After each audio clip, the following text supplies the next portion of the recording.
Ang susunod na programa ay rated PG. Patnubay at gabay ng magulang ay kailangan sa mga batang manonood. Ang nakaraan sa PBB Lucky Season 7 Dream Team. Nagpatuloy pagharap nila sa hamon ng katotohanan. Edward, nakagandahan ka ba kay Maymay? Yes. Are you using Maymay? No. Nagpapaawa ka ba sa mga tao? Kung ako po, hindi gusto niyo pong tulungan, magpasalamat po ako. Kung hindi, okay lang po. Cora, totoo ba ang ugali na ipinapakita mo sa loob ng bahay? Yes. Do you want to leave the house now? Yes. Ano pa nga ba ang mabibigat na tanong na sasagutin ni Tanner? Abangan ngayong gabi. Are you attracted to Yassi? Have you ever had an indecent proposal? Baka tutukan din ang mas matinding pagsubok ni Kuya sa kanyang Lucky 7 Dream Team. Kung sino man ang gusto ng lumabas ng bahay ay maaaring dumaan na dito. Sino nga ba ang magpapakita ng tibay? Oh my Kuya, ang sarap. Gutom, baby. Gutom ako. At meron nga bang bibigay? Hey, may tao! Si Elise! Hala, si Elise!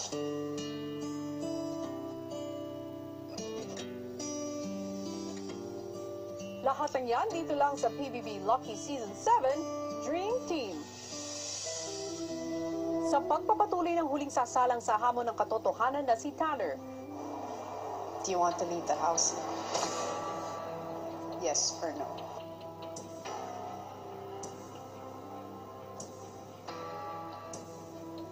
Yes. ito yun. Kawawa naman siya. Ganyan. You want to leave the house now? Of course I want to leave the house now, but I'm not going to. I do want to leave the house, but I also want to be the big winner. So you're not gonna leave the house? No. Do you think that what you said yesterday and what you showed yesterday was a quality of a big winner? No. Then why did you say those things? Sometimes it's hard for me to stay positive. Do you think you still deserve to be the big winner after what you said? Yes. Yeah. Parang nanonood tayo ng boxing. Because I understand why I said it. I've been in the house the longest, straight. Kawawa naman si Tanner. Kawawa naman siya, dire-diretso siya. Ito naman nila issue itong lalaban sa kanya. So, Tanner. Siyempre, I'm going to get tired of it, but doesn't mean I'm going to give up working on it. So what you said yesterday, you didn't really mean it. Yes. Who's the real Tanner? When you see every day. Yes, Next question. Are you attracted to Yassi? Yes or no?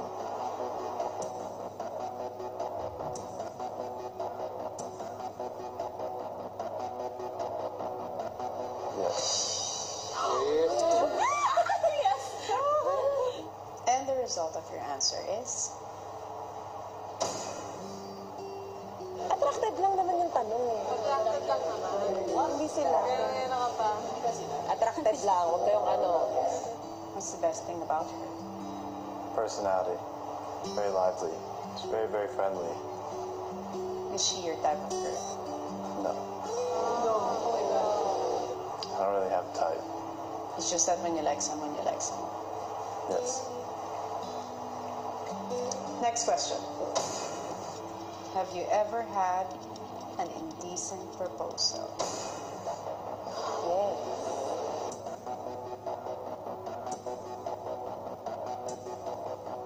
No.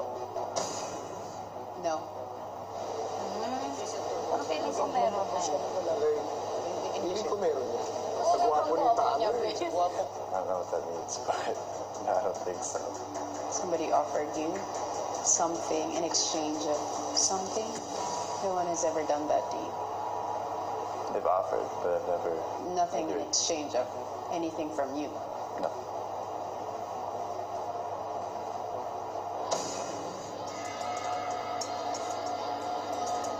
Are you lying? No. Why do you think it turned red? I have no idea, to be honest. The machine is lying. Maybe. Thank you for your honesty. That's all. We're done.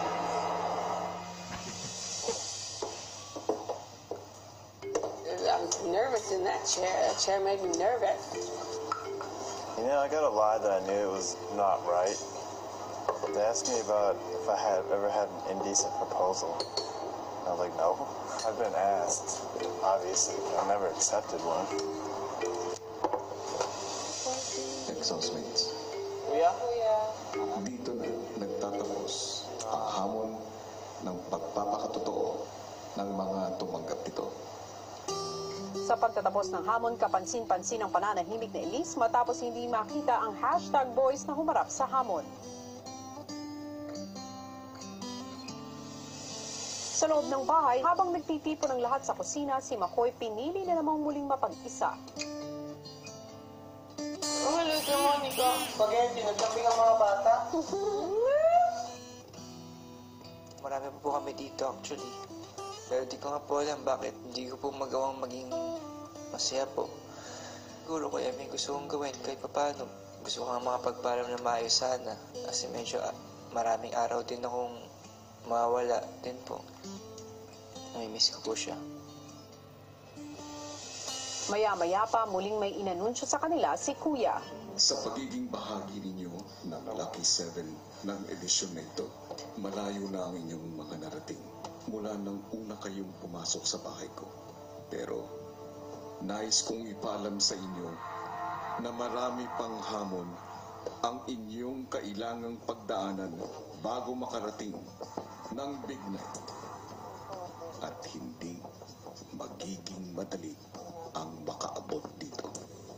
Ito na ang pinakamahabang edisyon sa kasaysayan ng programang ito. Ngunit hindi pa ito dito nagtatapos.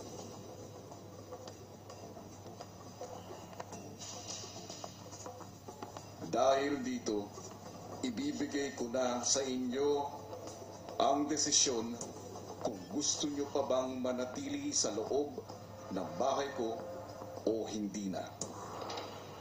Malaya kayong magdesisyon kung ano sa palagay ninyo ang nararapat.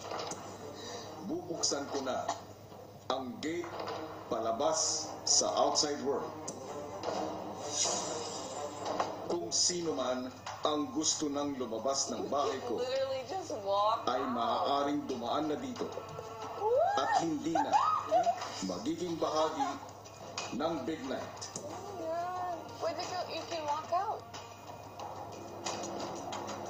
I think it's actually there. Yeah, I think it is actually there. It is there.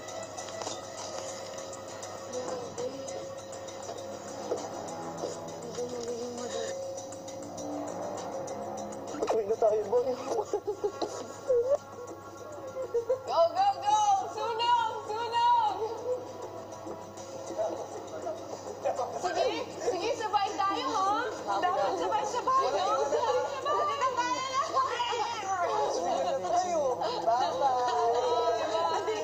Kung ang iba nagbibiruan pa sina McCoy at Tanner, seryosong nakatingin sa nakabukas na gate. If you walk out, you can't go to big night. I can go home right now.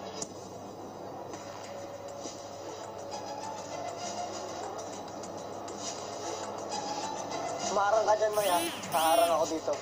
Pag may tatayo dito, yayakapin ko. Hindi, guard ako dito. Baka may tumayo. Baka sagad na lang, pre, tuwid. Sakit mo siguro. Tigil mo na. Kaya naman yung 2 buwan natin tinis. Baka 2 weeks na lang, pinakamatagal na yun.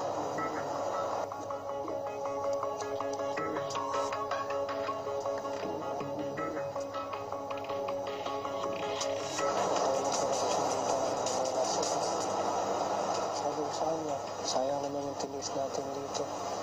Ginalingan pa naman natin sa mga tas. Sumaayaw siya. Baka tumakbo eh. Kakusapin ko siya. Habang todo bantay si Nico sa ka-2-in-1, si Edward hindi naman iniwanan si Tanner.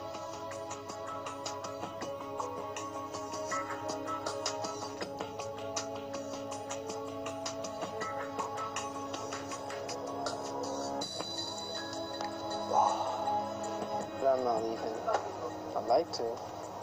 I'm not gonna come this far just to stop now. All I can think about is leaving. We can sleep na.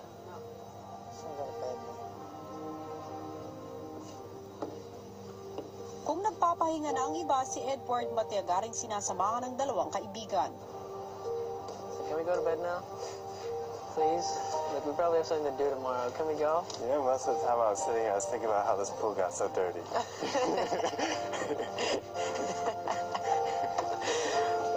love you, man. Matapos masigurong nasa kwarto na si Tanner, binalikan naman ni Edward si McCoy.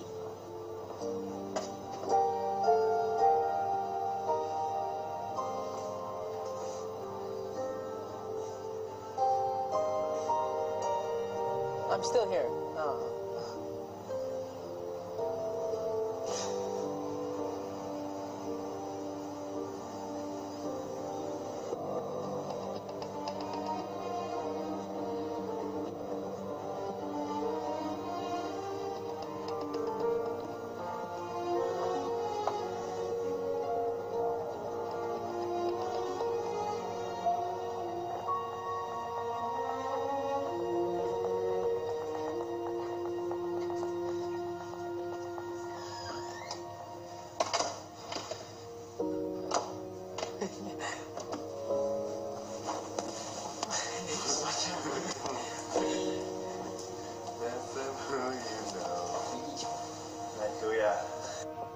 Mas nagiging intense na nga mga hamon sa ating Lucky 7 Dream Team at ngayon nga ay masusubukan kung sino nga ba ang matitirang matibay sa pinakamahabang edisyong ito ng Pinoy Big Brother. Meron nga kaya sa kanilang susuko sa laban at tuluyan ang lalabas sa bukas na gate ng bahay. Malalaman natin ang lahat ng yan maya-maya lamang.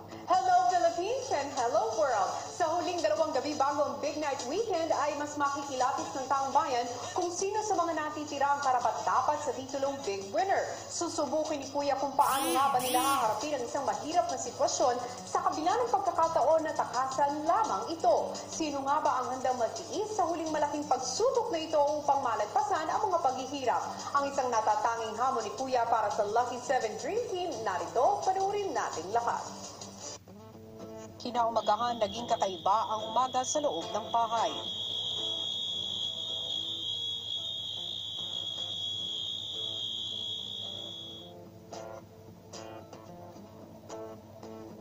Bukod sa madilim na bahay, may napansin din sila sa pool area.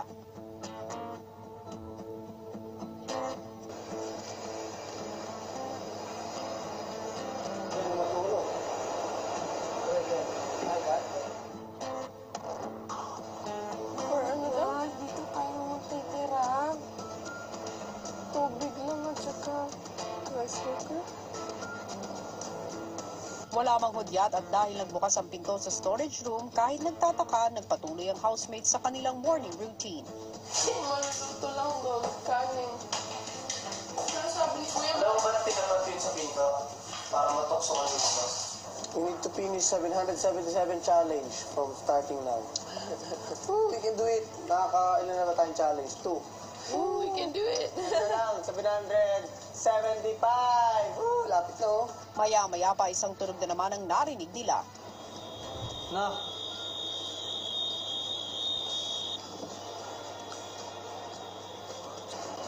Uy! Uy! Uy! Mika, Lisip.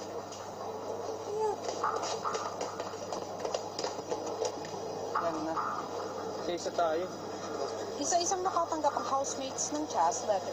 Housemates, kinakailangan niyong mag-impake ng 1 kilo ng pangangailangan niyo. Sa sandaling magdesisyon kayong pumasok sa lugar na ito, ay mananatili kayo dito hanggang sa nakatakdang sandali. Kapag nasa loob na kayo, hindi na kayo maaaring makatanggap ng gamit mula sa labas. At kapag lumabas kayo, hindi na kayo maaaring bumalik sa loob ng maliit na lugar. Pero maaaring hindi nyo rin tanggapin ang hamon na ito. what happens if we don't? Like last time, nothing happens. This is just for the people of the outside world to see us. Because I have to show how determined we are to be the big winner. Habang nagtataka pa ang iba, si Cora nagsimula ng mag-impake. Isang kilo lang maigado. Tara. Ha? Ito na ako. Bukas. Kami mo ko, 1 kilo kami, 2 na yun eh. Si Tanner tila nag-iisip pa rin.